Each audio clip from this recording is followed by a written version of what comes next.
দাদা শুনো তোমাক তো বিয়া করে লিয়ে গেতাছি আমি যা যা কই তুমি তাইতে শিখেছে আর তুমি যে কাজা পিড়ি খাও আসসালামু আলাইকুম ঘটক সাহেব কেমন আছেন? আসসালাম। হ্যাঁ ভালো আছি। বসেন বসেন বসেন বাবা বসো। হ্যাঁ বাবা বসো।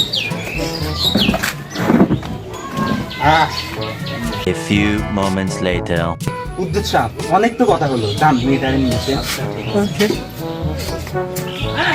ওই রে মা। আসসালামু আলাইকুম। ওয়ালাইকুম আসসালাম। হ্যাঁ মামুনি বসো ওখানে বসো। আপনি পান লেন। আরে এসব কিসের দরকার? মানে পান জানদা তুমি কি পান খাও? ছেলেটা ভালোই চেহারা তুই ঘটক সাহেব মেয়েকে তো দেখলেন তাহলে দিয়ে পাঠাই ঘরে। আচ্ছা মামুনি তুমি চলে যাও।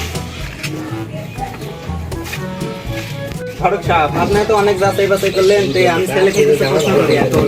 ছেলে একেবারে সলিড চ্যাংরা বিয়ে পাস করেছে আপনাকে প্রশ্ন করেন কত পারি বাবা লেখাপড়া কি করো?